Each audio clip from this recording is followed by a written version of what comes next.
guys on weekends too, maybe he's going in on Sunday. So, Yeah, I'll do it.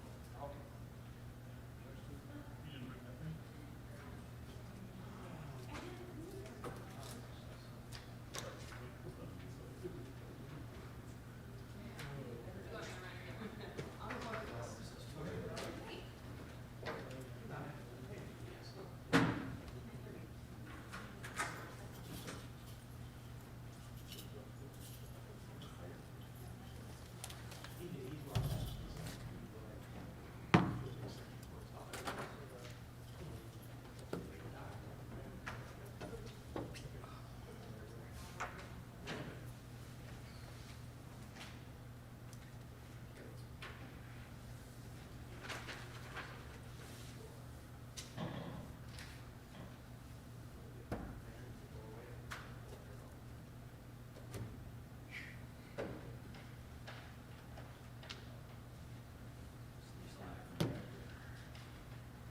Oh, actually, I'm gonna face you out towards the audience so you can hear better. You don't need a CD tonight, I don't think. Oh.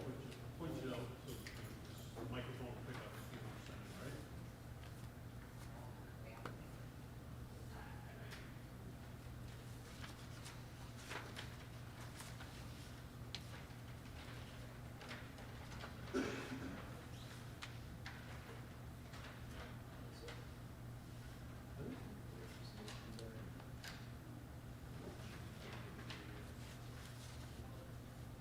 Just get the extension cord, I think we'll be okay for the first.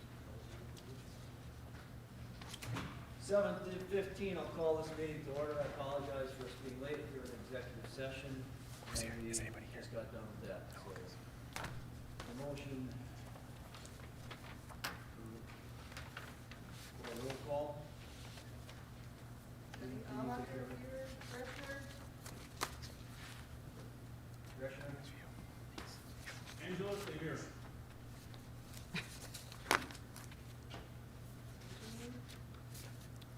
She is here.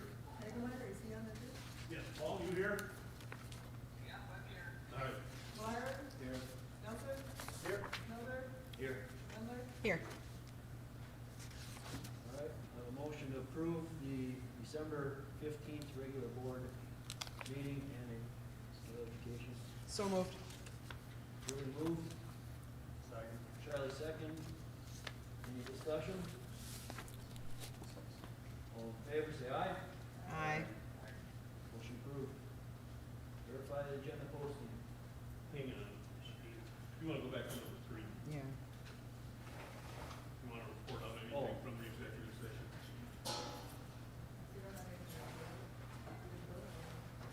We didn't vote on anything in the executive session, so I don't believe we have anything to report out.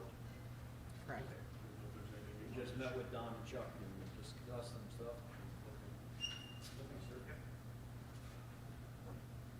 I guess the only, I don't know where we'll fall this in, maybe we'll fall it in now, Yeah, if you want. absolutely. We had last month got a report, the board and staff input report, and we got the district summary survey report tonight. And as a board, we are releasing that information. Anyone would like to see it, they can. This is my copy. Don and Chuck is gonna leave. You, Stacy. That should be it to report out. Now we're gonna verify agenda posting. Yes, they were closed. Right. Any informal discussion on agenda items before us tonight?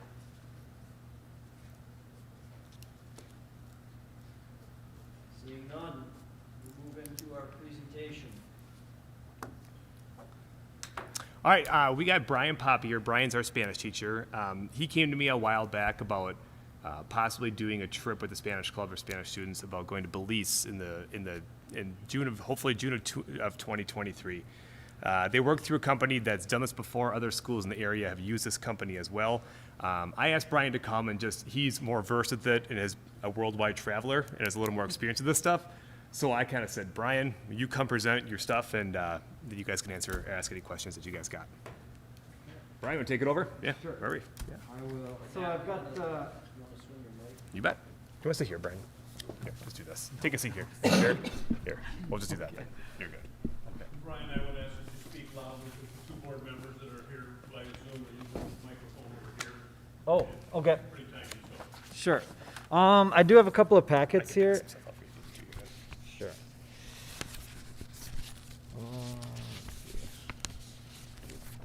Sure. Thank you.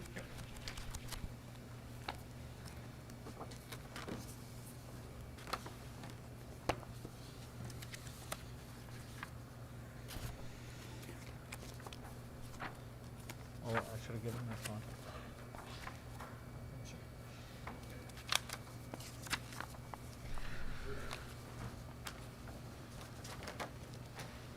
Okay, so yeah, like Mr. Seelar said, we're starting to talk about a Spanish club trip and our plan is to potentially go in June of 2023, so not this summer, but the following summer. The first packet, if you look at the top, says, or in the middle, I should say, says Adventure in Belize. So Belize is where we would be proposing to go. Again, it's the thinner packet. The first page is kind of an overview of the company and what we get. And the second page, again, is kind of more of that general information. The third page where it says day one at the top, that's the one I'll just kind of briefly run through so that when we're talking about the proposal, we know what it is that we're talking about. So the first day of the trip, obviously, just kind of logistical stuff of arriving and getting situated. The second day, we go to Belize City, and I think it's Lamanai. A lot of these place names are not Spanish, just because Belize, like the U.S., has a lot of native influence in their place names, and so these aren't Spanish names. I don't know how to pronounce some of them. That first location that we go to, we'd go to an old sugar mill there, kind of the background of Belize and the sugar industry, so touching on that. Being that it's in Central America, a lot of this is focused on local culture and nature. So that first day we'd head to some ruins that date back to the year 1500 BC. Included there are pyramids, different plazas, ball cart, basically showing students what it was like in those ancient cultures. As well there, on the following day, we would go to a place called Cayo. Here, there's activities for students to float down a river through hidden caves underground. So that's kind of the underground aspect, and then also zip lining that same day through the canopy of jungle in the area. Also on that day would be a survival skills course for students to participate in the jungle. And again, that's just kind of the basic survival skills of being in a jungle. So following day, we go to a different location with ruins, and there we'd have our cultural exchange. Cultural exchange can be a dance lesson, school visit, art lesson, soccer game, just anything to interact with locals and see what local culture is like. That day also would be a nighttime jungle hike, and the same thing is true in a jungle as it is in our woods here. There's different animals that come out at night, and it's a different experience in the nighttime. So a kind of neat experience for students to take part in there. Following day, we would go to a zoo, take a ferry to another area along the coast. And that area has a marine reserve that we'd visit on the following day. On that seventh day, we'd do an extension. That would give the students some extra time to tour the reserve, do the snorkeling that's available there. For those of you who've done snorkeling in the tropics, it's an experience that's worth staying the extra day for. And that would wrap up most of the trip. When we talk about who would be eligible for the trip, it would be students who have completed Spanish 1 at a minimum and are enrolled in the following year for a Spanish course. So that could be 2 or above or whatever level that the student is on. Students would have to consistently meet academic and behavioral expectations of the school and would ultimately be permitted to go based on discretion of teachers and the teacher and administration. So that's kind of an overview of what the trip is and who would be going on it. Any questions or that about this? Otherwise, I'll go into the second packet, which gets into kind of more of the details of what goes into the trip. Are you excluding the seniors then? They have to not be seniors? Once you've graduated, you're not going. Yeah. Yeah, Yeah. right. And did I give away mine? I think he's gonna get into that. Yeah. Yep. Okay. So really good questions. Of course, that's the first question that comes to mind is, let's jump to the page with the price and the fundraising. And it is definitely valid, right? And was one of my first questions as well. So this is kind of the proposal that EF has put together for us. And I'll just go page by page. On the inside cover, if we go to, it is page 1, it would be. This is, again, background information about EF as a company. EF is a global company. They have not only these type of travel trips, but they also do full-time exchange programs for students from middle school all the way through university.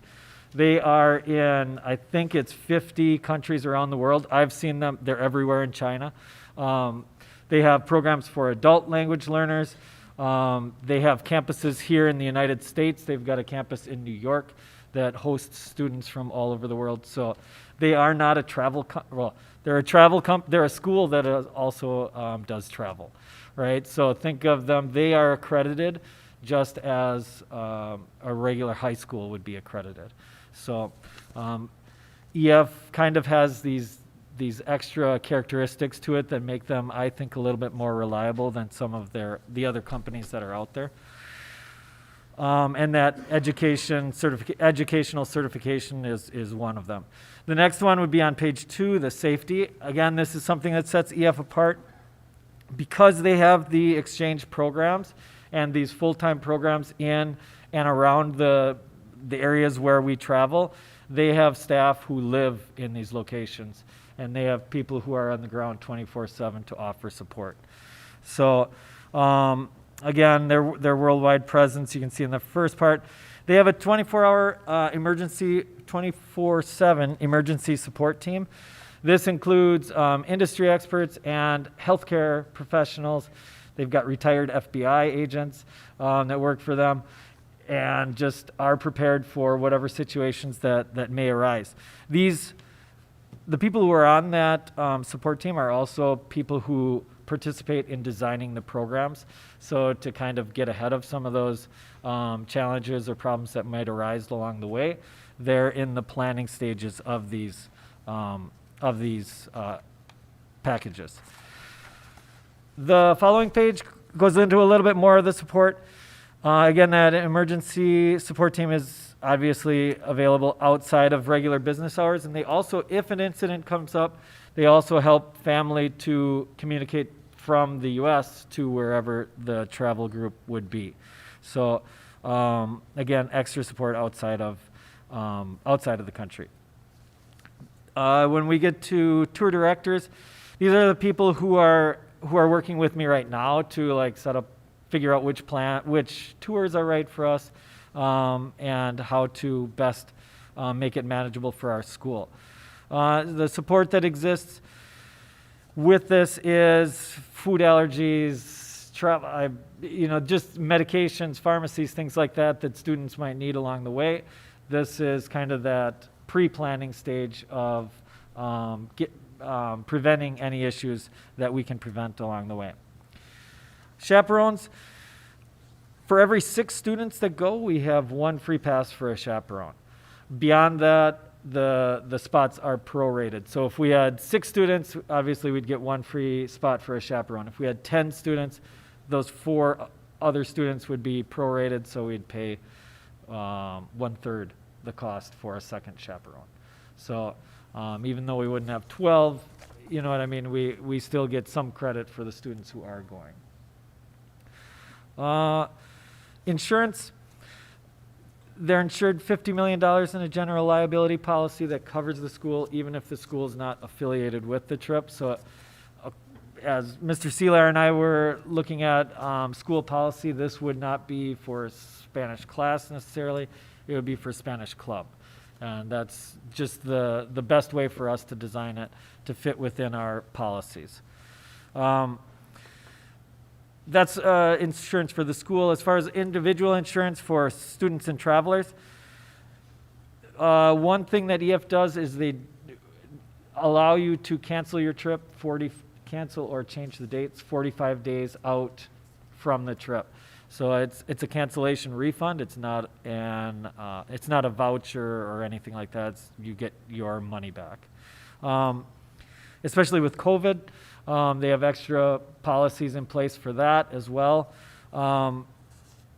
Families can opt into additional coverage, which would give them the option of opting out of the trip up to 24 hours from the departure date. And again, that's with a full refund. If we go to and they get into COVID here in a couple of different spots. Actually, they updated this just this afternoon and sent me a new copy of it because they had updated their COVID policy again. And today when I talked to the travel consultant about it, she explained to me what happened back in March of 2019 when this all really took off, when COVID took off internationally. And I was in China at the time, so I know what it was like to try and find a flight home. That at that time, or even a couple months later, it was nearly impossible for me to make it here before the start of the school year. She told me today that all of their global travelers were home within 48 hours. And I have no idea how they did that. I'm sure we all saw the images of the airports and the chaos that was there, and they had everyone home in 48 hours. So I thought that was pretty impressive. I don't know how they did it, but that's why you call them, and that's part of the benefit of them. Outside of that, background checks for all adult travelers, and that we would get combined with other groups. You can have up to 40 in one group, so if we had 3 students go, we would get lumped together with other schools. And this gives us the assurance that any of the chaperones, the consultants, anybody on the ground that's dealing with us, they've all had the background checks within the last 2 years. And again, being with other students also gives us opportunities to do more things that we wouldn't be able to do if we were just a group of 3 or a group of 5 going there on our own. Then we get into the fundraising and the affordability aspects of it on page 6. Here, the first thing that they do is they do have automatic payment plans, and you can set these up to 18 months out from the travel date. It's a $95 enrollment fee that comes out of that goes towards your travel, and families can set up how much they want to pay and on what days or dates that they want those payments to be made. Donation pages, if any of you are familiar with GoFundMe or the different online sites that are available for students to fundraise, EF sets up a page for each student.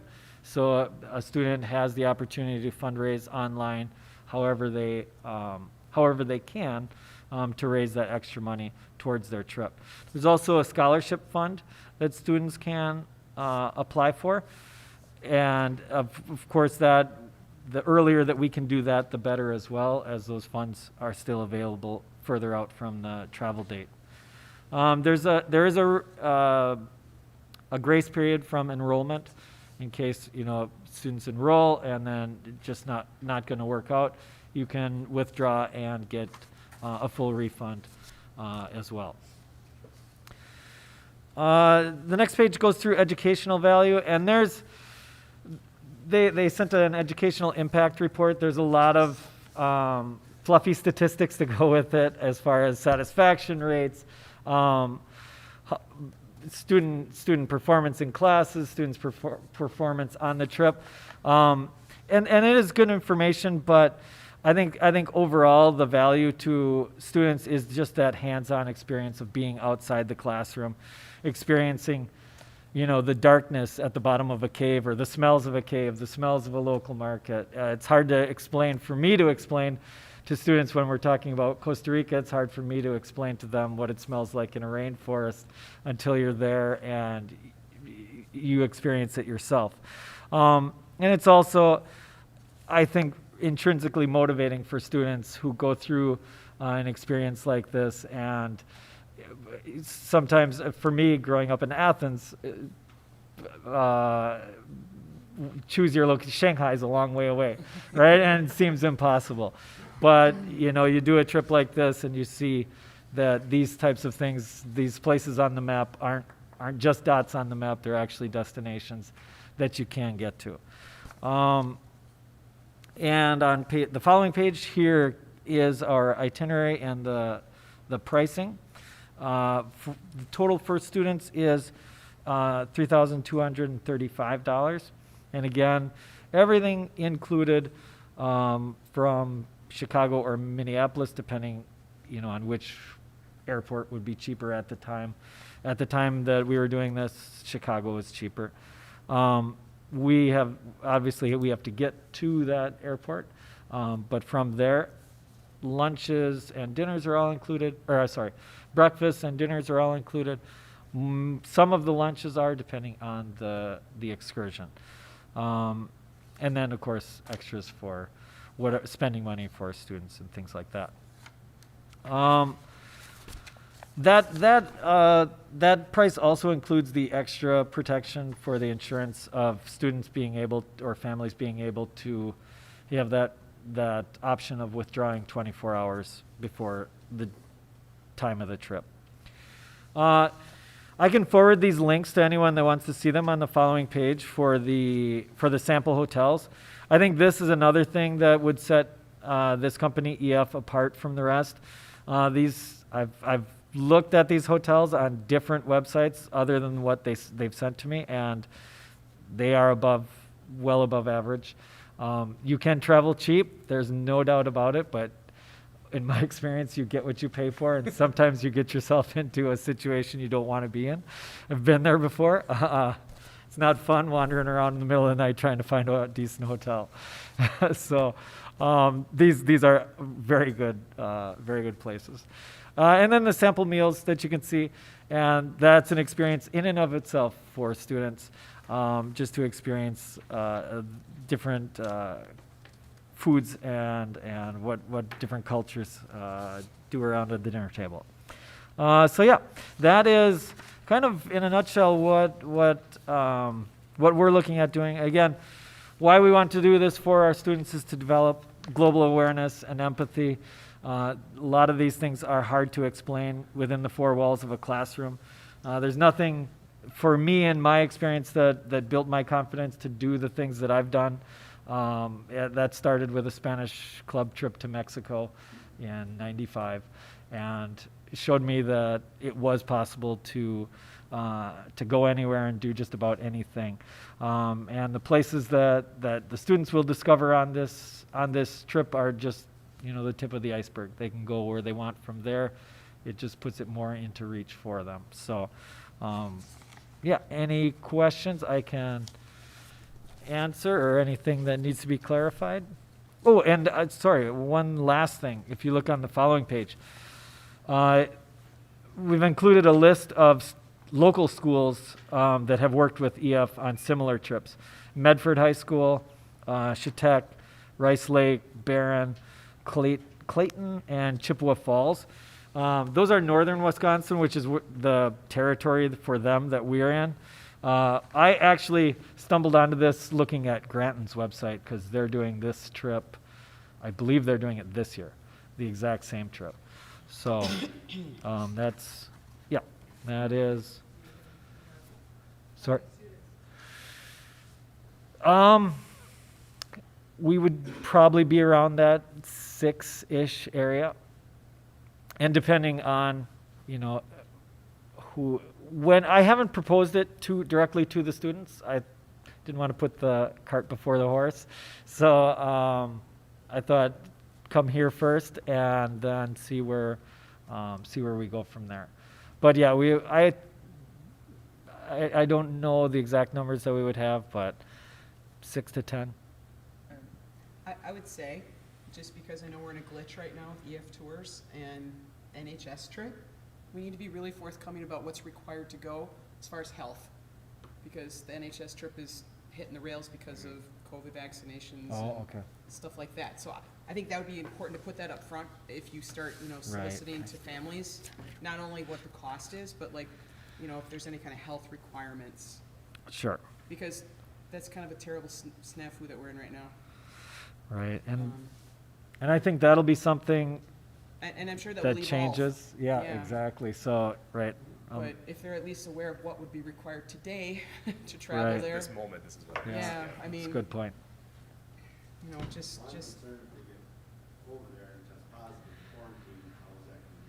So if they're in country and they test positive, they would have to follow the protocol in Belize. EF will fly a parent to the location at no charge if that's what's necessary. Their first preference would be to fly that student home, but depending on specific conditions of that situation, if they need to fly a parent, they'll fly a parent, and it'll be at no.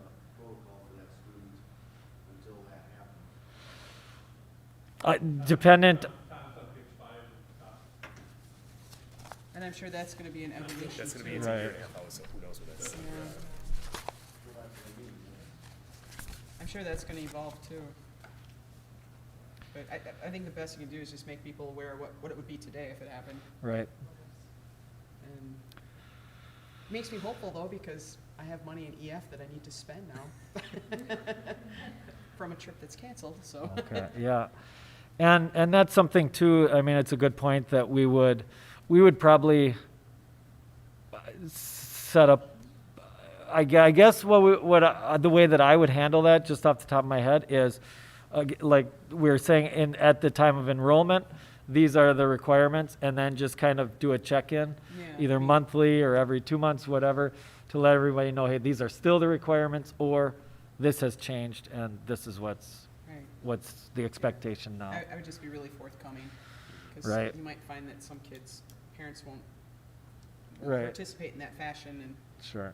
better to know that now Right. than later, Right. so. At least it looks exciting. Yes, it does. Yeah.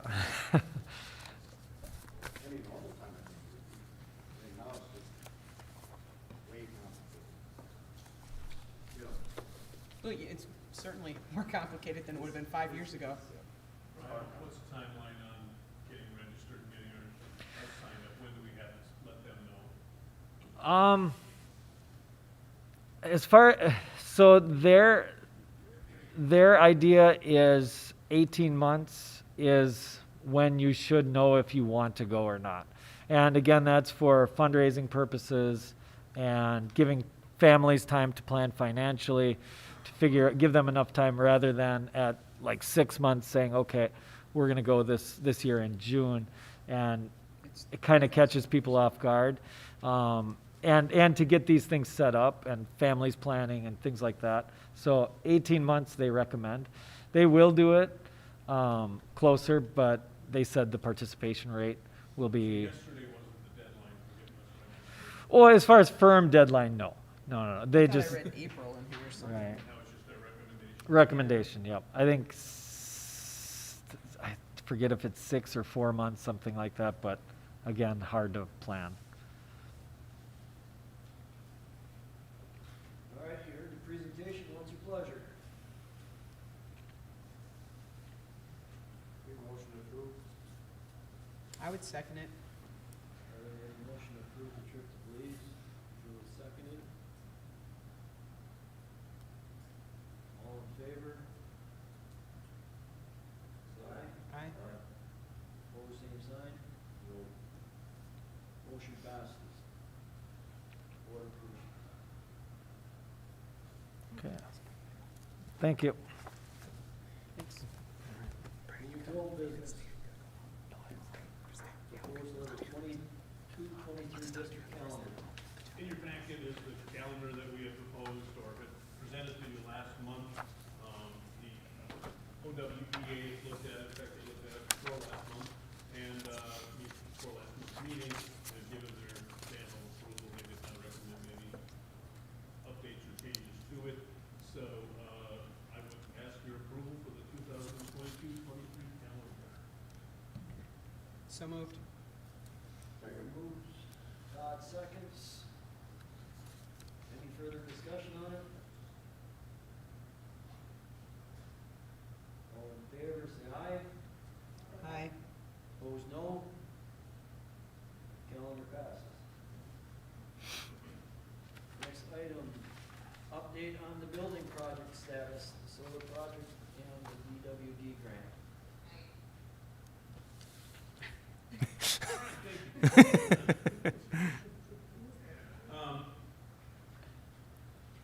At your place tonight, I put a copy of the thing from Mark and Johnson. It's got yellow on yellow on it. That is the plan for, that is the, what we did this morning. We meet on a Wednesday morning every other week basis and go over things. So, also in your packet, I've given you kind of a very, very rudimentary breakout of what that timeline looks like for our building schedule. In the cafeteria kitchen, they'll start the week of March 27th and hopefully be completed by the week of October 16th. The Ag Tech area will begin the week of March 13th and be completed by the week of August 14th. Last month I had given you that diagram where you barely read it, it was so tiny and stuff. So I just gave you kind of the highlights. I didn't tell you when they were going to install the toilets and things like that, because I think that's actually on the plan. But anyway, I gave you just kind of the starting and completion dates. Then, back to the notes that are from Mark and Johnson. So you can see some of the things that are going on behind the scenes right now. They're working with the architects and the state of Wisconsin, the Department of Protective Services, Safety and Protective Services, to get the permits and stuff, approval from them on all of the plans. Plumbing has actually been approved. We're working on fire suppression and fire resistance and stuff like that, and so we'll continue to work on that. They've done the FEMA peer review. They've sent it to a third party to look it over. This would just be the changes that we've made, just to make sure that it meets FEMA's regulations, and then that gets turned back, and hopefully we'll be done with that. Electrical utility, that kind of ties into the solar project. Right now, that's done. They bored under the building. They came up the other side. They've just got to hook it up to our electrical service now. Our electrical service through this building project is going to be upgraded, and they're waiting for a transformer. That transformer has been ordered, and I think I talked to you about this last month, that the transformer needed now to tie into the building and the solar panel has to be larger than what was going to be offered for free through the solar panel, but it's actually, that's good for us. Mr. Couillard has said that he will continue to pay the amount of money for the transformer that is going to be installed, which will basically reduce the amount that comes out of the building project. So, for example, the numbers that I remember hearing are $32,000. The original transformer was going to be 20. The new one is 32.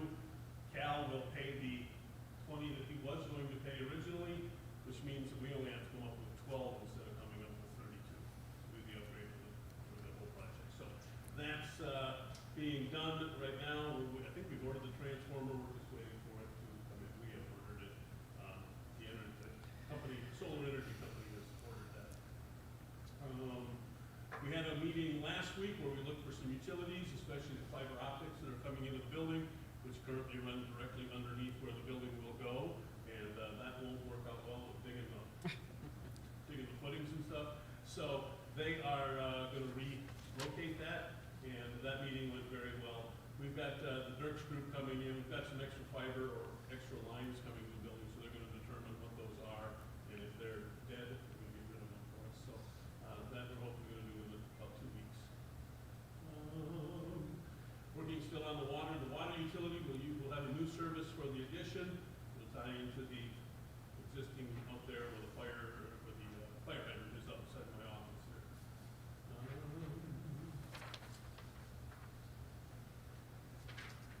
And so just if you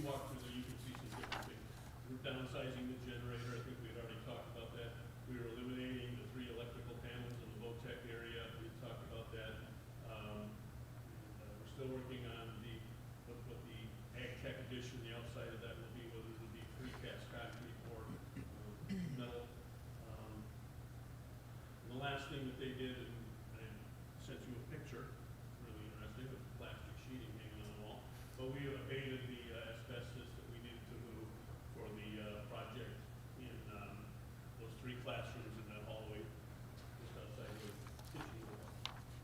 That's already taken care of. So we meet, like I said, we meet every couple of weeks, so things are going on, they're just kind of behind the scenes, you don't see them happening too much. You're saying our kitchen will be ready to go at that time? Pardon? The kitchen part will be ready to be used October 16th? That's what we're hoping. Yes. I'm not sure if we'll be moving in there or not, but that's what we're hoping. As far as the asbestos abatement that took care of the area. Yes, that was actually taken care of back in August. It took care of that quite a while. But this took care of that exit hallway, the fire escape next to the IMC, and then those 3 classrooms. We just removed all of the asbestos out of there.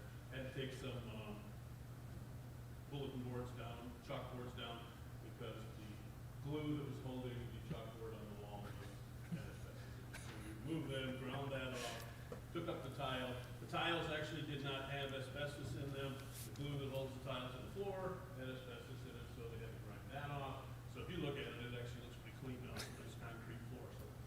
So that's been taken care of, and one of the big things we had to do to get that out of there was so that we could remove the heating units that are in there and not have any exposures. So that's kind of where we are. DWD grant I had included on there. If you remember, we've got a Department of Workforce Development grant. We ordered 3 of the big pieces out of that grant, about shade under $50,000 worth of equipment that we ordered. And one of the devices is on a truck and is somewhere between here and Washington. It'll be here hopefully by the end of the week. That's a plasma table, plasma cutting table, and a router table, right? It's going to be like, I don't know.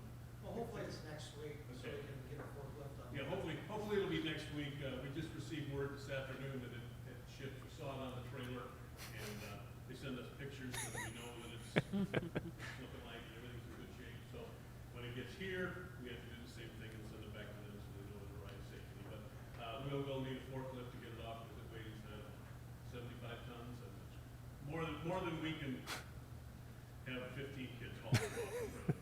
So we will have to get a forklift over here and get that to you. So hopefully early next week we'll have that in. We've ordered the 2 CNC mills that were part of that project.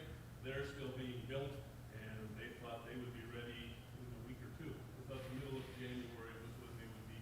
So hopefully we'll have them by the end of the month, and that'll complete the Department of Workforce Development grant piece of the project. So we'll have the new equipment. Where we're going to put that, we're not quite sure yet. So, but it's on the way. So we can basically, I want to make sure we got that cleared up here yet this spring, so that I thought there'd be more lag time in the building of those machines, but there wasn't. So they're coming a lot quicker than we thought. But I wanted to make sure we took care of that grant before in the spring.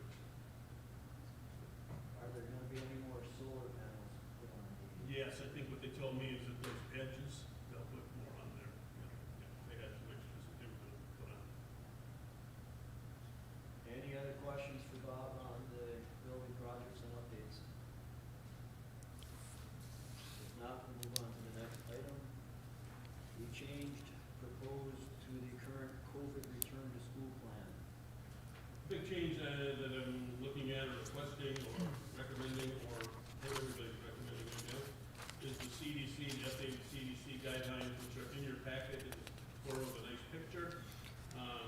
Currently, if someone tests positive, we quarantine them for 7 days. On the 8th day, they can come back, they can get tested. I'm sorry, let me start over. They can get tested after the 5th day. They still have to stay out for 7 days. On the 8th day, they can come back if they are negative. This is reducing it to 5 days. So it reduces it from 5 days.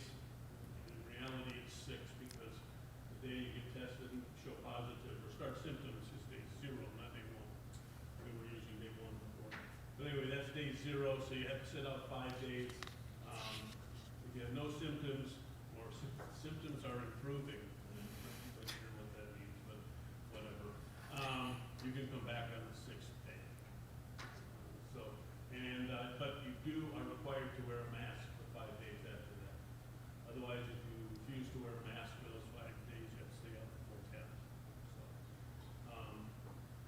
CDC recommendations, it's kind of the same thing for the quarantine period. Again, you're out for 5 days, on day 6 you're released, and then if you're not showing any symptoms. And then you have to wear a mask for 5 days.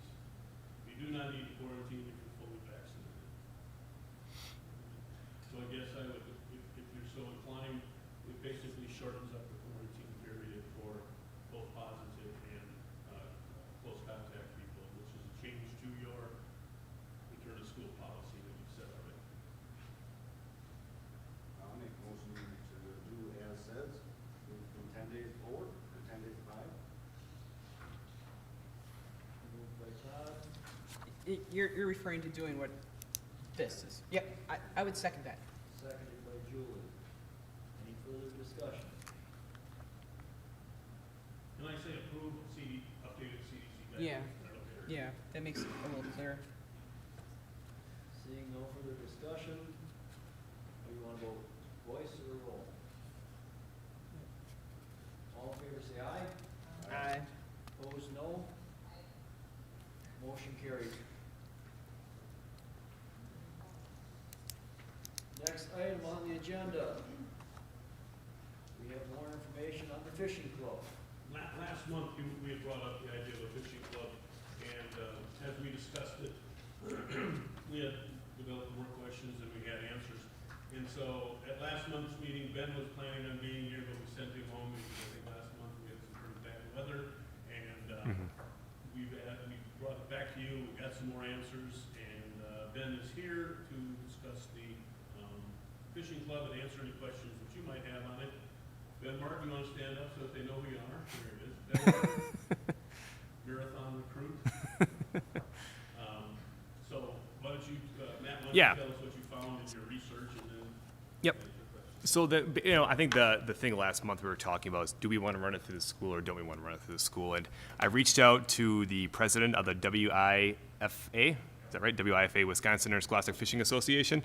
And both the president and vice president highly suggested running it through the school. Helps keep kids engaged. It's also that carrot out there for grades and whatnot too. So I talked to Ben about that. That was kind of our big point, is that what we want to do. Ben is on board. He goes, yep, no problem. We can do that. So our plan is to follow, as far as it'd be like our athletic code basically, is we're following all the same rules as that as well. So Ben was okay with that. He was good with that. So I think that's the best route to go to. It gets a different set of kids hooked on something else attached to school as well, which I really like, so go from there. As far as the in-depth questions about the fishing club, that's why I asked Ben to come. I know there's no fee for it, no fee to get in, no fee to join, no fee to go to tournaments. It's a matter of Ben just kind of coordinating the kids and getting things organized and getting kind of the ball rolling on that. So I'm going to kind of turn it over to Ben. Ben ran this at Wausau West when he was student teaching, so he's got more experience with it than I do, so that's why I had him come on in. But I guess any questions for me or Ben about kind of what this looks like? There's no entry fee in tournaments? Correct, Ben? No, nothing. Wow, that's nice. Yeah. So it's a matter of getting a bunch of kids together that love fishing or ice fishing, and let's go fish. Yeah. But, so we would require a transportation budget? Yeah, originally it would be the school, use of school vans on the weekends and stuff like that, so it would be minimal. Yeah, but, I right, don't think when we, that would be our cost of this, I would assume, would be our Transportation. transportation? Yep. Kids bring all their own gear, correct, Ben? They kind of bring their own stuff. Okay. Also, from talking with some other schools as well, they've had different parents like, hey, I'll just load up the truck and I'll meet you there, and then so the kids can put their stuff in a vehicle and meet their parents there if that's that vehicle there too. So, but Ben would be transporting the students to the tournament and like a release to leave if they wanted to, just like any other Right, sporting we would event. fill out we the would, same Yep. forms? we would transport the fish leads. At Fish leads. Fishermen, and Yep. if somebody wanted to allow us to use their pickup, or they wanted to drive along behind the van or whatever, they could take the, Yep. if there was not enough room in the van and the equipment, we could send them to pick up, or Ben had talked about trailers and things like that in the future. They might have a trailer that they haul their equipment in behind our van, we might have It's an elementary thing. we had high school. Yeah. And not middle school, just 9-12? 9-12, yeah. 9-12. Start with that at least. And I've seen some stuff on the internet, have like shacks and stuff, you're saying that that's all spectator line. Yep, that's, kids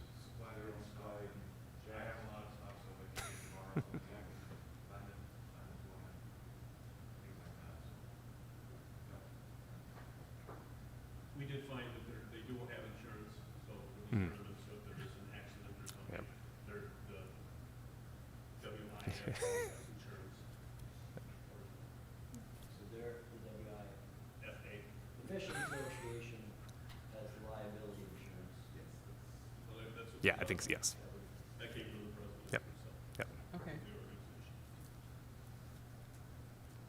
Well, is this completely ice fishing, or is this, So it's all year round, so there's summer fishing, spring fishing, ice fishing, so it's tournaments throughout the year. this may be a dumb question.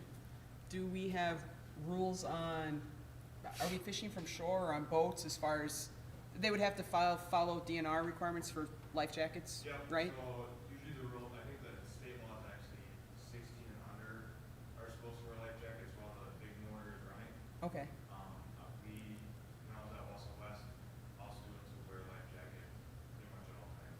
yeah, I mean, so that's something Yeah. we And could we would follow decide, that. yeah, Yeah. okay. We can kind of set our own rules. Yeah, we can. Yeah, I mean, you know, just safety. Gosh, Absolutely. I don't wanna get off on the wrong foot with this. Yeah, exactly.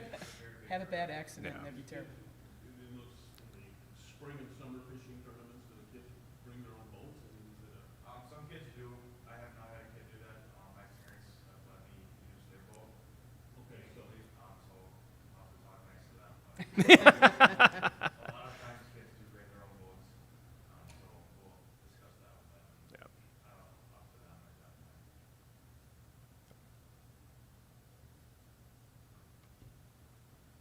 I know you've been, how many kids you've signed up that were, said they were interested, like 30? I got about 25 to 30 Okay. kids on. Wow. Okay. Which is really cool. With the, this is Bob and Matt, Mhm. with, if a parent volunteers to bring a boat or something, Mhm. is there a background check that we can run on them? Yeah, just to Verify that. verify Mhm. student safety.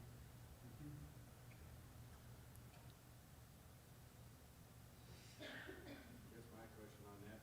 Like, use a boat, something like that, and that was offered, is that person that owns the boat Responsible, for yeah. liability? Would it not fall back on the boat owner, or fall back on the fishing club? Just if the guy wanted to, it'd still be back on the boat owner? Mm-hmm. Okay. Just the so- problem is if something happened, the lawsuit would include the WIFA, their insurance, would include the boat owner, it would include the school. We would all be on the hook for. On the proverbial hook. No, not little of the hook. Yeah, not, good one. Yes, everyone would be. If Yep. somebody wants to volunteer a boat or something, I want them to be aware. Right, Oh, I mean, it's got to be licensed. It's got to be Right. but it's everything. at Yeah. their risk, They would be, yeah. They understand that. yeah, that Yeah. they understand. That's all. I got ice fishing jacket. Yeah. Comes back and Yeah. Board have any further questions, Matt, Bob, or Ben? If not, what do you want to do on it? I think it's fine. I mean, I think it's a good program, as long as we keep it the same with any other extracurricular activity policy. I mean, and if that helps us incentivize kids to Exactly. behave and get good grades. Get good grades and, yep, That's that's a the great goal. thing. So, I think I would propose that we accept the fishing club as a extracurricular activity offered to grades 9 through 12. Moved by Julie, seconded by Charlie to offer fishing club for student activity grades 9 through 12. Any further discussion on it? Seeing none, we'll proceed to vote. All in favor, say aye. Aye. Opposed, no. Motion passes. We got a fishing club. Please keep us up to date if you would. The fishing club. Moving into new business. We have one non-candidacy for the school board elections and 5 candidates. Yes, and I notified the county that we had 5 candidates, so we're going for 2 seats, so we're going to need a primary. I said that we were having our meeting tonight, and that we would draw lots, and I would get the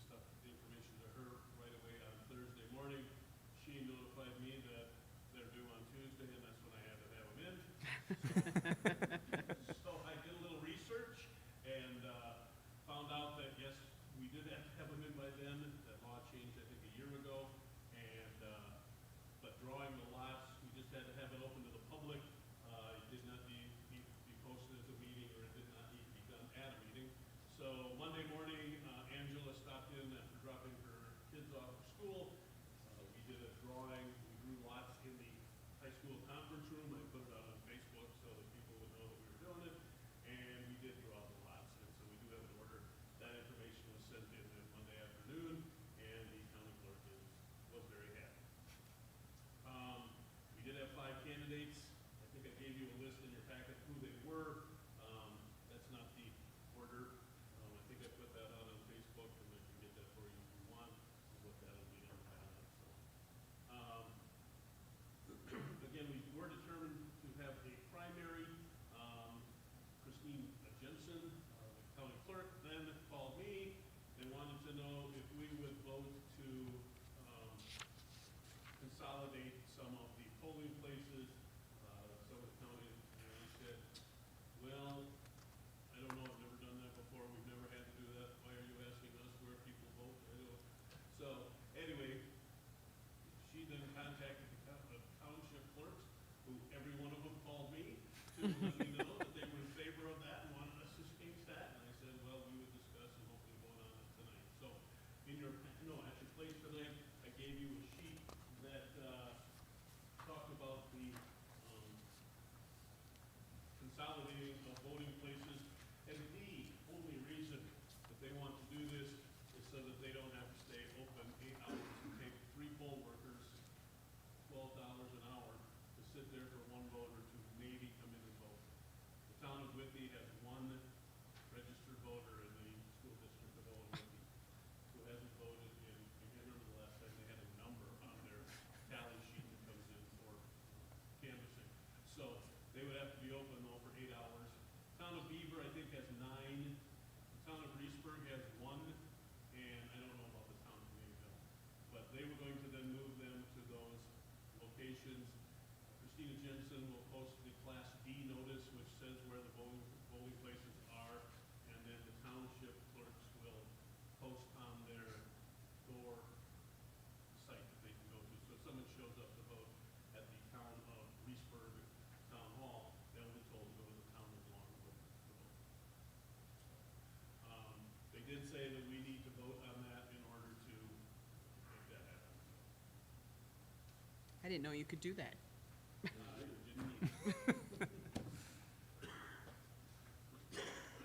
And we are not pushing voter suppression, all right? That's not we're not closing polling places. This came, again, we did not ask for this. This came from the county clerk, from the township. We are the only primary in any of those polling places.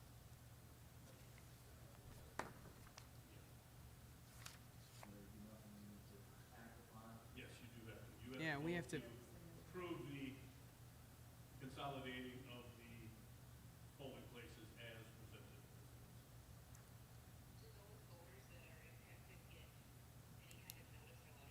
Yes, there's a notice that gets printed in the local newspapers that say where the polling places are. And I think it will say, like, for example, town of Withee, go to the town of Hickson to vote. I don't think, they don't get personal letters, no. It's just, is it posted in the newspaper, it'll get posted in their township, in the township at their hall. Is this the vote or motion? We need a motion second to vote. Make a motion to approve it. Motion by Charlie, seconded by Todd to approve the consolidation of polling places for the school board primary. Any further discussion? Seeing none, we'll proceed to vote. All in favor, say aye. Aye. Opposed, same sign.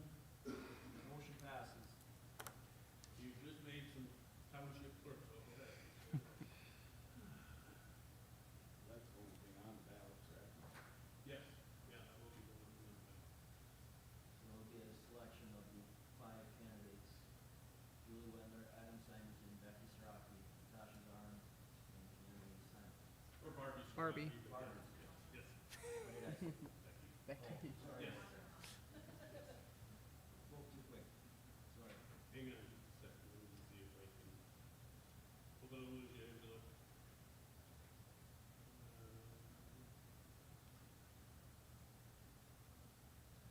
Here we go. Here's the order, the ballot order that came up. Barbie Siraki is 1, Tammy Simonson is 2, Adam Symington is 3, Julie, no, that's not it. Sorry. No. Yeah, Natasha Zarnes was 1.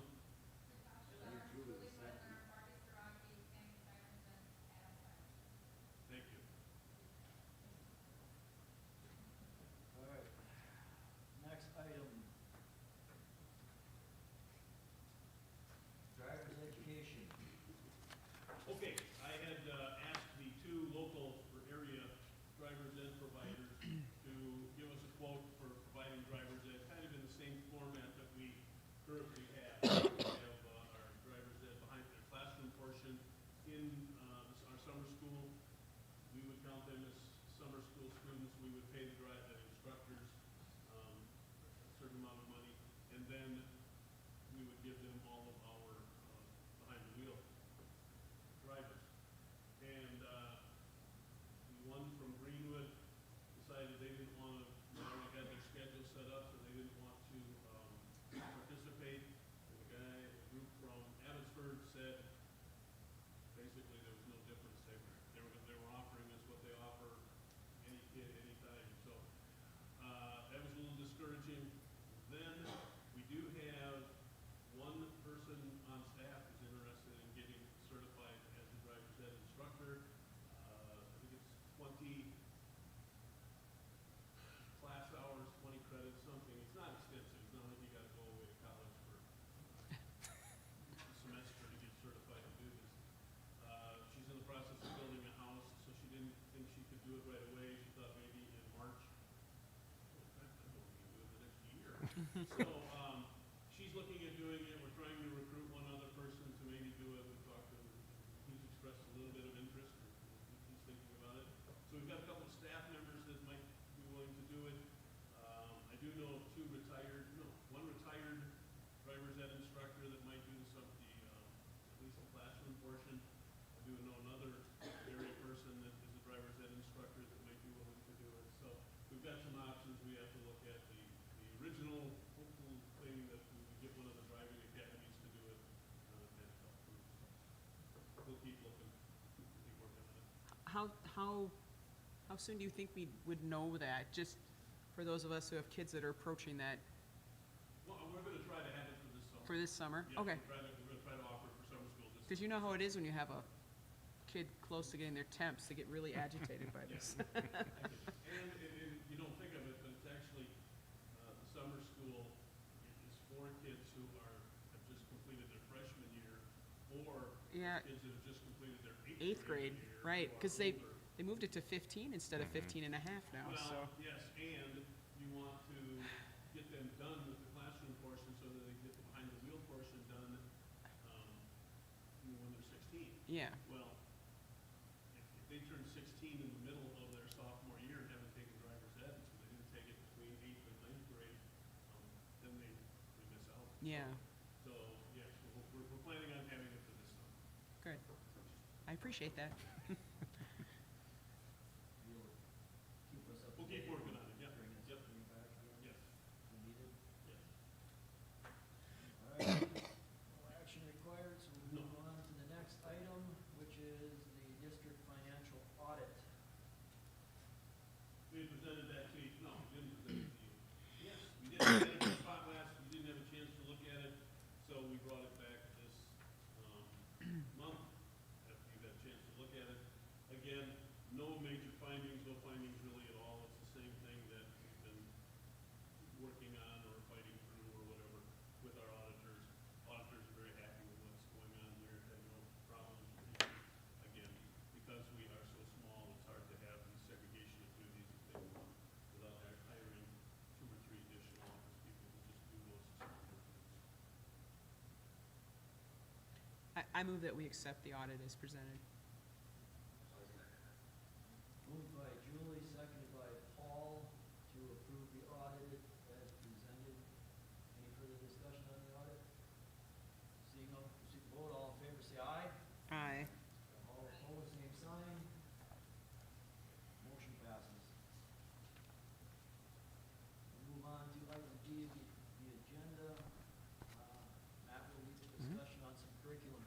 Yep.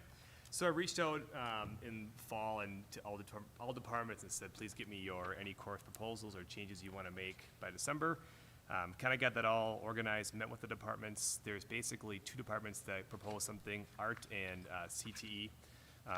So I'll start with art and we'll kind of go from there. Through talking with Mrs. Olson, right now, Intro to Art is a full year class. She'd like to make that a semester-long class, kind of shorten it up. She's an experienced art teacher. She's done it in her previous districts and feels very confident she can do it. Kind of her thing is it can favor up schedules for other kids, yet hitting all the same content. She feels that's super important. So it kind of opens up some different doors for kids too. So I'm in favor of that too, and I'm okay with that. She wants to introduce a new course called ceramics. When I went and talked to her about it, there's a couple of our super interested art kids that were like, we want to do pottery, we want to do clay. We have the equipment here, but we just don't have the class to do it or the time to do it. So she would like to make a standalone class for ceramics. And she goes, it's just basically the cost of the clay and all the big overhead cost is already here. So she'd like to go ahead and make a class out of that. Her other proposal, there's a kiln here, yep. And it there's- works? That I can't, It does work, okay. yep. We currently have an Arts and Crafts 1, and she'd like to do an Arts and Crafts 2. The way she kind of, talked to me about it was, we have kids that like art, but that aren't interested in delving into that super detailed different parts of art. So more like, hey, I like art, it's fun, it's relaxing for me, I like it, but it's not the intense stuff. So she wants to do an Arts and Crafts 1, which we already have, but just do an extension of Arts and Crafts 2 to kind of give those kids another option to kind of go that route as well. And kind of the same thing with graphics as well. There's a graphics 1 or intro to graphics. She wants to just kind of continue to delve into graphics a little deeper and taking graphics 2 as well. So that's art. Any questions on that front as of right now? So she would add all those things? I mean, well, the one is reduced, but we'd add 2 additional things? 3. Yeah. So ceramics. So yep. she has time for that, or would Yeah, something so else get it would pulled? be, it'd be like a rotation? rotation type Okay. deal thing. Yep. Yep. Absolutely. And All we'll right. kind of plug away at that and get the schedule set up, Sure. but kind of get the Okay. ball rolling on some things. If you go ahead and flip the page, CTE is overhauling. Because we're really looking at doing some different things, which is I'm really excited about. It's what I handed out to you.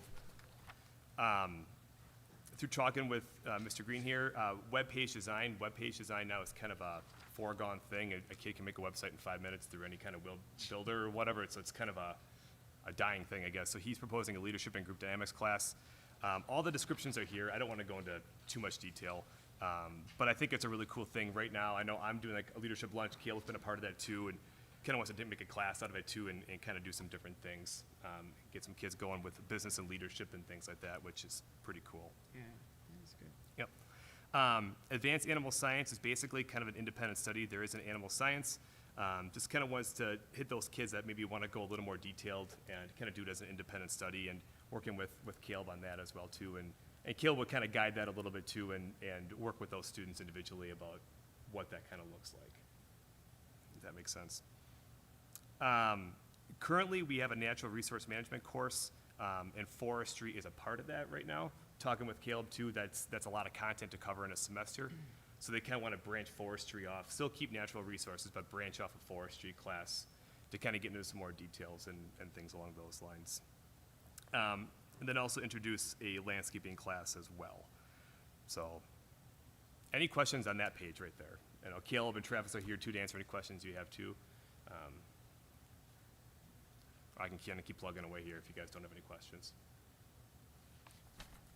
So these all, I mean, we base this obviously on how many kids sign up? Yeah, whether or not they absolutely, run? absolutely. Yeah, and they wouldn't all, of course, run. Yeah. It'd be a Right. rotation thing Rotation as well there, too, too. and we can get that figured out. Yep. Yeah. Since we are, I'll flip it over. Since we are getting a new greenhouse too, we want to we have one student currently that's kind of quasi working with our hydroponic. So we kind of want to do a greenhouse management. Again, Caleb and Travis can kind of work with those kids too and getting that going and kind of manage the greenhouse, for lack of a better term, and work with them a little bit too on making it super successful. Caleb, I believe that's where your class is, your part there is done, right? Yeah. Do you guys have any questions, I guess, for Caleb on those things we'd like to do, or me.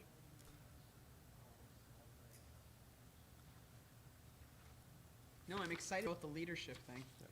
Yep. I think that's a really good ad. Okay. All right, we'll kind of roll into Trav's end of the world down there.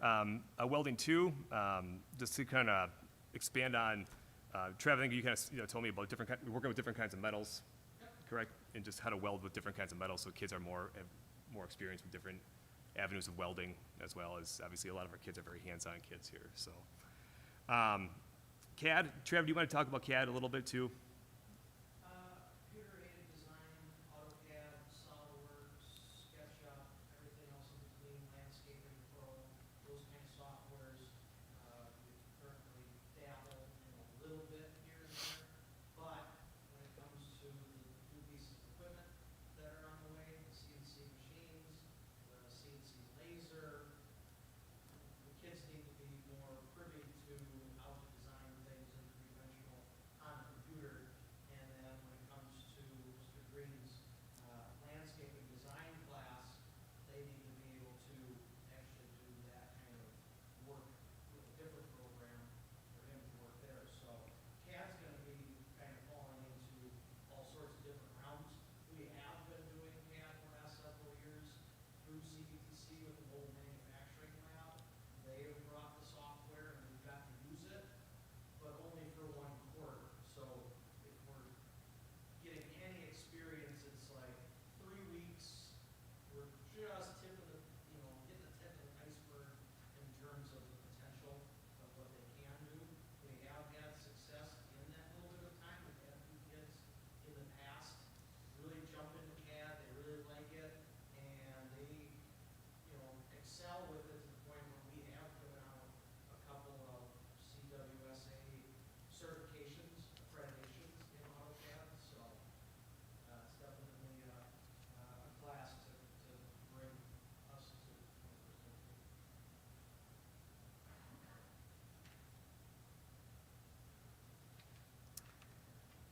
And then the last 2 we kind of got on there is, we currently have a machining class, but this would be CNC machining with all the new equipment coming and things along those lines to kind of get that up to date and get that used appropriately and get kids hands-on and using it.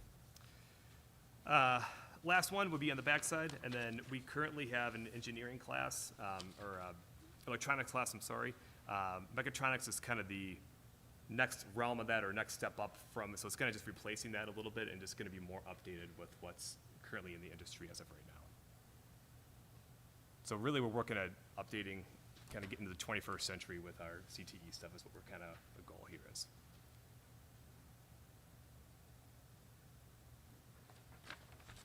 Motion for the request proposals, 22-23. I'll second it. Motion by Charlie, second by Julie to approve the course offerings for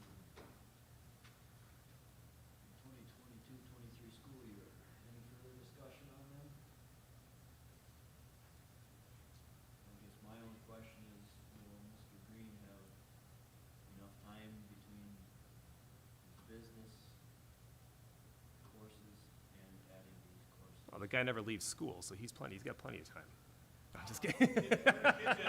No, yeah, no, I'm just teasing. I'm teasing. Schedule currently has 4 PFM periods in it throughout the year. I know that looking at the coming class times, I'll only be week 2, and maybe a couple, independent studies. But looking at the PFMs and looking how things can shake out, I can offer all these courses in my schedule. When I'm talking to Adam, when I'm talking more about it. Yep. Is he looking at adding any future business classes Yeah. to build the business into things like this? Yeah, we've, I've discussed and thrown around the idea of adding a sports and entertainment marketing class and a couple other different business classes. I just want to start with, where I'm more comfortable in, obviously, and build throughout the year. This is just next year, but in the future, there's really no limit to what our CT department can do, especially with the fact that both of us are dual certified, and there's always more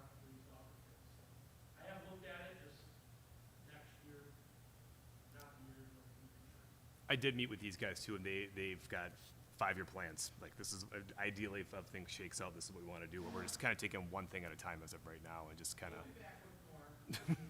Just want to highlight the green belt stuff and the new equipment. Thank you.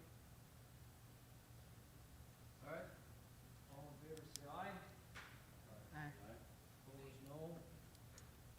Thank you. Motion passes. Next item of business is the CPI increase. In your, actually, it's in the letter that I sent to you, I showed you the increases for the, CPI for teacher negotiations. And, you can see that ours isn't out yet. I think it will come out on the first part of February. But you can see what's happened to the contracts that, have been started on those different months. So March was 3.0, and April was 3.33. June, one contracts were 4.23, were July one. So ours will be the next one to come out, and I'll report that back to you. You know, based on the consumer price index and inflation. I will say that I just got something today that I can share with you, that shows a 5, 10, 15, and 20-year trend, and that works out to be just about 2% over that amount of time. So we have had a relationship with the, again, OWEA group, that we kind of settled on a 2.0 increase, and when the CPI was far below that, you guys have given 2.0. We may be asking for that this time, because I got a feeling that that number is going to be higher than 4.23 this time. So we may have some work to do. Right. So, anyway, I just wanted to let you know what that trend was. and what it was. No action required, so we'll move on to F, set the number of regular ed and special ed students. At your place tonight, I have provided you a list of regular, special ed numbers. I would just say we won't talk about regular ed only because we would probably never turn down a kid that was a regular ed student. We've got enough space in all of our grade levels that we wouldn't have to hire a teacher if one kid, we got to a certain point. So, yeah, we have 20 kids move in, and we're all 4th graders. We might have to have another section, but I don't see that happening. So I would say that we don't have to cap the regular ed. These are the numbers for 2023 in the special ed areas that the special ed student moved in. We would have no room in the speech and language. We've got 49 kids in there right now with one speech and language person. And then also in the 6th through 8th middle school special needs area, again, there would be no seats there available. We've got 19 students in there. So I would suggest, or what Deb Ellier has said, is that those are the slots that are available, so we can cap the open enrollments for those areas. At those numbers, it's the far right column. Right. I move that we set the special education enrollments at the ones provided. How do you determine who gets in and out? As far as, Accepting the We enrollment? need a second on the motion first before we discuss it. Julie's motion, Kim seconded to use the rooms for now discussion. hang on, there's 6. First come, first served. First come, first served, that's it? Yeah. Yes. So if, 3 early childhood special needs students showed up, we would approve them. The 4th one, we would have to say no. And this is only for open enrollment? This is only for open enrollment. So if we did have 3 early childhood kids show up in open enrollment, and then in August we had 4 kids who moved into the district that were in that area, we'd have to take them all. We have to take them all. We approved already the 3-year, 3 in the spring, and you can't turn away the kids who didn't get them. Following you real quick. No, once they're in, they're in. So the following year, we would then be full when we capped that at 0, because we couldn't take any more. Any further questions on that? Seeing none, proceed to vote, all in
school and high school, and he feels that if he's gone to too many middle school meets and things like that, or head coaching the middle school team, that he won't have the time to devote to the high school throwers and stuff like that. So he is asked to resign. He still wants to be involved with the program, right now on a volunteer basis, and work with the discus throwers and shot putters.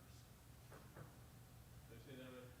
Yeah, ultimately it comes down to, we have 2 paid high school coaches right now, and track is such a specialized sport that you have one coach with the jumpers, one coach with sprinters, and the throwers are left by themselves.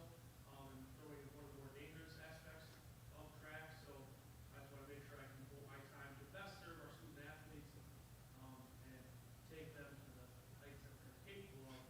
So that's why I would like to focus on high school. So we need a motion to accept his resignation. I'll accept his resignation. I'll second it. Todd, second by Julie. Thank you, Caleb. Accept his We're continuing to resignation. work on it. Any further discussion on it? Would that be contingent upon finding a replacement?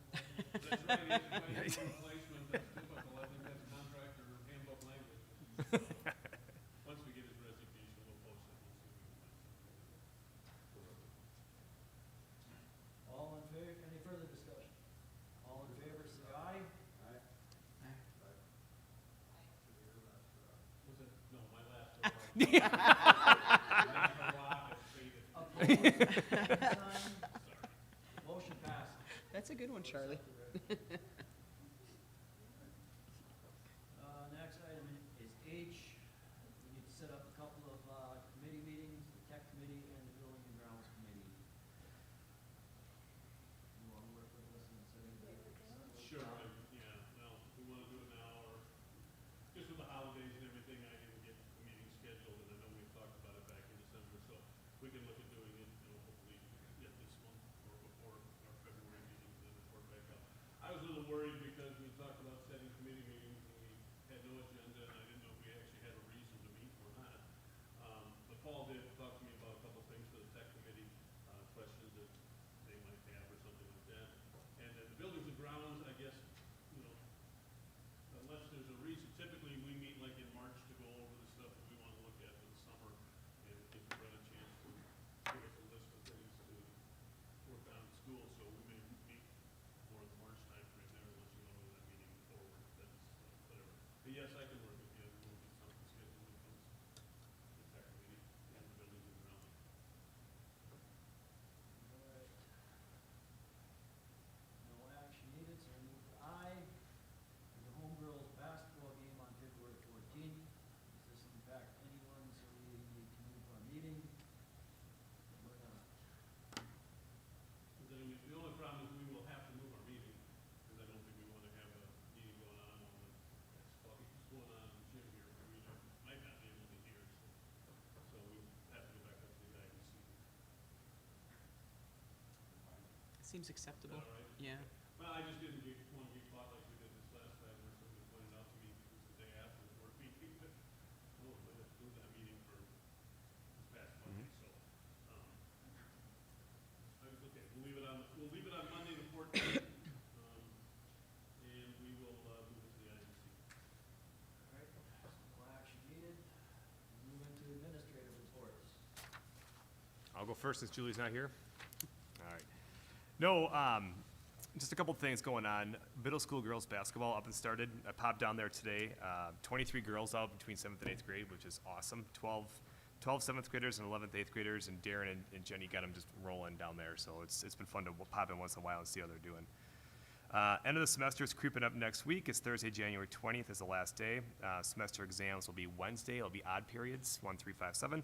Thursday it'll be 2, 4, 6, 8, and then Friday's the work day for staff to get things up and rolling. All conference band and choir will be held at Fall Creek this Saturday, January 18th. We have a total of 8 band kids going and 4 choir kids attending that as well. So that's kind of what's shaken up by me as of right now.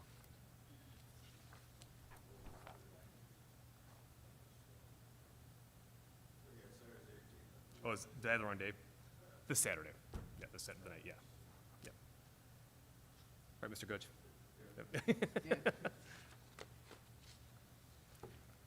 Okay, for the elementary school, I'll just walk you through, I think at your place I put Julie's report.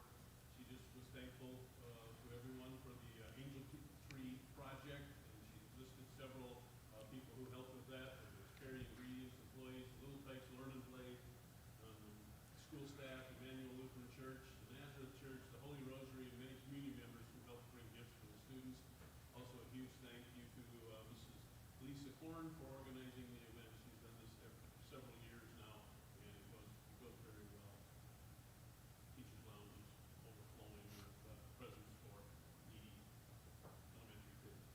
Friday the 28th, grades 2 through 5 will be going to Perkinstown. They do that on an annual basis. They're also looking for things for the younger kids to do as well, kind of a reward day for mid-semester type thing. Winter assessment data is being collected this week, and they will have their data day on Friday, January 21st. So our assessments that we do in-house, they do them on a kind of a tri-annual basis, fall, winter, and spring, and then we do the data to look for progress for need areas. And they're still looking for a math curriculum. They would like to start something, either continue with what we have, but it's gone almost completely. It's changed format since we implemented it 10, 11 years ago. And so we either have to change that or look at a different curriculum for the elementary math. And from my end, just a couple things. COVID payroll adjustment that you would approve that we dispensed just before Christmas break was very well received. Received several thank yous, whether it was emails or personally, or I think there are some cards and stuff in here. But this was very well received, and staff is very thankful for being included. And all staff. I got stopped on the street by several of our substitute teachers and aides and things like that, our volunteers, who are very thankful that they were included in that also. So I wanted to touch base and talk a little bit about what Julie was alluding to with our trip. We have a trip, so you may hear from some parents here coming up. And that's why I worry about the trip that you discussed tonight. And I don't want to, I think it's a great opportunity. I just think you need to be aware that there's some glitches with that.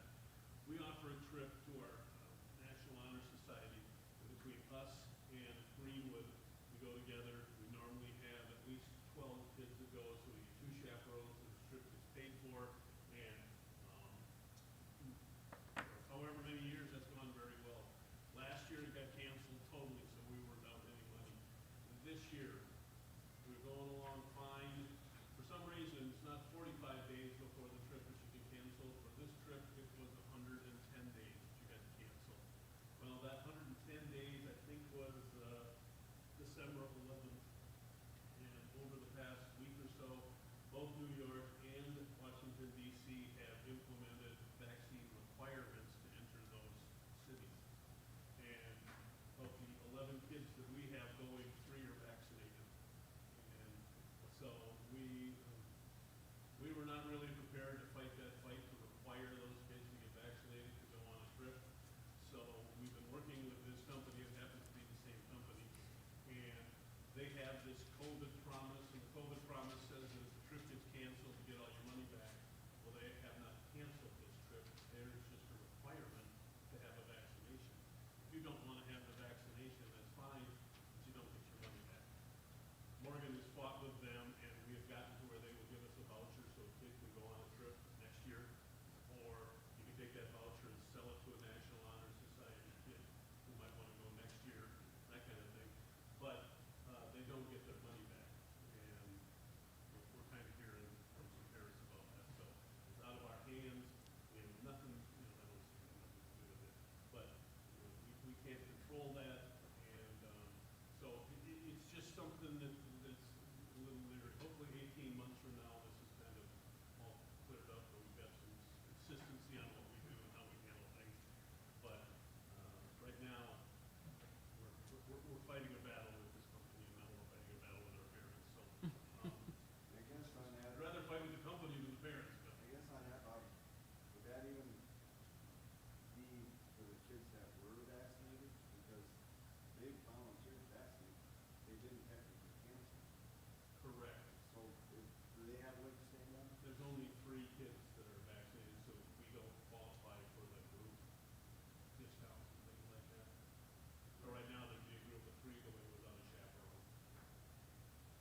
Yeah, but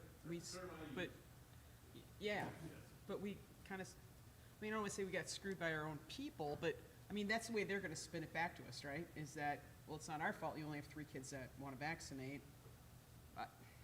I don't know, I mean, So those particular schools did everything right and still got it. right, I mean, cause my kid's one of them, right? I got a question. How long have they had this 45 days, and now they switched it? I don't know, it's different, this one is out of country, so maybe there's a. A more different, lenient thing. yeah. This one's in country, so maybe they're a little more stringent, they know that nothing's gonna cause them to cancel. I don't know. I just know it's 2 different, programs, 2 different trips, whatever. So this was, we didn't find out about this until about a week or 2 ago about this quarantine requirement, vaccination requirement. Well, and that, you know, and that was purely because of New York and Washington DC, you know? Yeah. I don't have kids in that age group anymore. But my question is, when was it emergency approved for kids in that age to get that shot? Oh, well, that age group of kids could get vaccinated quite a while ago already. 12 to, yeah, That, that was some. yeah, yeah, that's just that 5 to 11-year-olds that just got approved where, yeah, you might be right, that 100 days might, I wasn't sure if that 100 Yeah. days. no, because Kid, No, you no, could it get, didn't overlap. you could get vaccinated already, I think, in Those last June or summer. July, yeah. I mean, if you wanted to, that was already then. Yeah, no, that'd be great.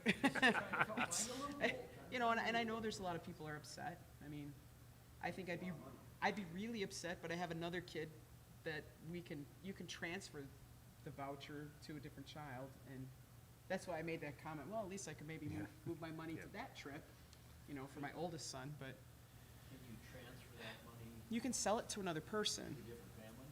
Yeah, We just don't know who that would be. yeah, well, We won't do National Honor Society inductions until spring or fall. Spring. spring. So they do them in the spring, so we may not know for 5 months before who you could even think Well, about selling it. And I said to Morgan, I said, I don't think the vaccination requirement is probably gonna go away in New York and Washington DC anytime soon, so you're probably gonna be looking at the same set of rules potentially a year from now. And so, I don't know, will there be more than 3 kids next year? Will it be 6 kids? I don't know. I mean, that's kind of the other risk to this, because you have a timeline as to how long that voucher's good for. Yeah, I think it's 24 or 25 months, and so that's why Mr. Pop's trip is like, yay, maybe. But it's really the people that have kids that are seniors that are kind of really out of it, you know, that, Yeah. and they don't have at least we have another son that, you know, we could shove it along to, but School buy them up in this room for future. they're expensive, Todd. Yeah, Well, like I said, the seniors, they have really no options. right, and there's, I think 3 or 4 of us that are seniors, I think. That's why I was thinking if they had a voucher, then we get some next year. Yeah, but like I'm saying, we still run the risk that we still could very well be in that same vaccinate, you know, where that would still be a requirement. Right, but now the students know that. Right, and that's why I made that comment to Mr. Pop, is that to make sure everybody knows what those requirements are to They know travel. that requirement is there now. Yeah, So next year maybe. and who knows, next year maybe some more people will be more, I guess, acceptable of vaccinating their children in another year, so, and maybe that will bode true here, so. So anyway, I just wanted to make you aware that we may be hearing things in the Yeah. board meeting, people may, I don't know. We can look at some other options, like what you're talking about. And the best thing, the easiest thing, would be if the Smiths could go to the Joneses and say, hey, I got this voucher for $1,000 for the National Honor Society trip, you wanna buy it? They could buy it directly from them, they'd have $1,000 in the bank already, and then, you know, be ready to move on. Right. We just don't know who that would be right now. Yeah. It's kinda hard for the It's, Smiths it's, to, yeah, you're just sitting there Don't know going, who the Joneses are yet. I have a piece of stock that may expire. I don't know. Oh, quite, At least 1,000. yeah, we're way past that, I think. Although they reduced the cost of the trip some when they dropped out the New York City part of it, They I did actually, think. they had actually dropped the New York City portion because New York Oh. City put their Yeah, vaccination that was a while ago. early. But Yeah. they're still going to Washington. They said the Washington portion of the trip is probably the best anyway. It's the most educational.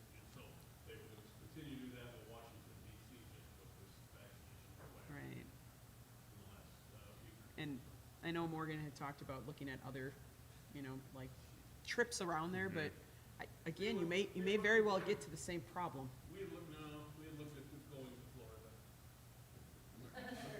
Thank you. Where there is no mask, there probably never will be a mask requirement or vaccination. Yeah. But the problem was there that our trip cost went from Yeah. It went high, didn't it? so to 3,300. Yeah, it was that's like what Morgan told me, yeah. So it was quite considerably more expensive, and I'm not sure people, would, that was gonna be a real seller. So we could have transferred it and changed the trip that way. The only other option we have is this voucher thing, so we could get to $1,000, but it has to go to one of their trips. And obviously, if kids graduating, next spring or whatever, they're gonna wanna go with our National Honor Society trip, coming back from college or whatever. And I never asked that question, are we gonna have to pay it completely out? I don't, Or does it end right now, or are we still paying I'm not sure. till, That I can't answer. yeah, I guess I don't know, I didn't ask Morgan We the can also question. see if we can find some alternatives too. I Yeah. guess I would say keep us informed, keep the parents informed. I think some parents will keep you informed. I mean, Just want to let you know. Yeah, we will, we'll try to be good. the parents could have asked me today and I would have said, ah. Well, it just happened Monday, Bubbled up like yesterday. yeah, Keep it us informed. just kinda happened this week. Anything else, Rob? The only other thing I would say is that I would ask you to be careful about how we deal with each other, as a group, in a group. Remember that it's hard to do, especially in a small community, but you need to stay separate from each other. We can't have quorums and walking quorums. Four of you decide to stand outside on the step out here after we get done and talk. Be careful what you're talking about. You can't be talking about school issues. You can't be talking about what happened at the meeting. You want to talk about, carefully talking about fishing, just don't talk about fishing club, talk about other fishing, things like that. With our communications over the phone, just make sure that we're, I can send information to you, you can react back to me, but we can't solicit stuff from each other. That's called a walking forum. We sometimes come close to violating, open meetings laws and things like that. So, just be careful how we deal with that and how we deal with each other, as we go back and forth on communications and talk. All right. With that, we have a few communications that we got. I'm not gonna pass them around. You can come up and look at them later. There are a few that I will read. The school board administration staff and Owen-Withee, your flowers brought light into a very difficult time. Thank you for your love and support through all the years. We are so grateful for our great community, Alice and family. That's the Art Feldman family. Sent a thank you, and like I said, it'll be up here. And the other one is a thank you, Bob and Owen-Withee school family, thanks for the memorial for my mom. It meant a great deal. Unsigned, but I think that was Monique Olson. Okay. Oh. I will say Monique had her mom pass away November timeframe. She missed some work to get her dad set up in a living situation, because he was alone and elderly, and he passed away just before Christmas, so. Oh, that's So sad. she had a rough second quarter here. Then we got a couple of thank yous from, I believe that we are substitute teachers for the gifts that we gave them, chamber bucks. A certificate of appreciation, and I won't read the whole thing, but it was from High Ground, the Patriot gift of $186. That'll be up here for you to look at also. $186, I believe, was the round trip bus cost down to the high ground. Our fifth grade goes to the high ground, and so this year they counted that as a contribution to the high ground itself. And they love having their kids come down and see it. Obviously, they use that educational experience to promote the Veterans Day. And this is the first time they've honored us, or you as a school board, for supporting that by for our kids. And the final communication, I'll probably give this one a little more time here. On behalf of the Wisconsin High School Forensic Association, I extend congratulations to the Owen-Withee Director, Jeffrey Schreier, and your students who participated in the 2021 State One Act Play Contest held at part of the Wisconsin Interact Theater Festival, November 19th to 20th. Your school commitment to performing arts gives your student artist means for creative expression, enhance your social and emotional learning during the pandemic, and connecting with peers is a critical one. The cast of the play, I Don't Walk to Talk About It, received the Critics' Choice Award for their production, representing elite level of achievement at the state festival. Additionally, the production earned Directing Award, Ensemble Award, and Technical Theater Award, plus earning an Outstanding Acting Award with Aiden Smith as Kyle, Riley Olinger as Clufoam, and Damian Newberger as Ball. You and your school should be extremely proud of your theater program and accomplishments. The entire cast, crew, representing your school district in an outstanding manner. We look forward to continued participation in future festivals. And they sent a badge or plaque or something, I believe. Any other communications? See none, we go on to approval of claims. Motion by Kim, second by Charlie, to approve the claims. Any discussion on any of them? Seeing none, we'll proceed to vote. All in favor, say aye. Aye. Opposed, same sign. Motion passes. Motion adjourned by Charlie, second by Kim. Anyone opposed to it?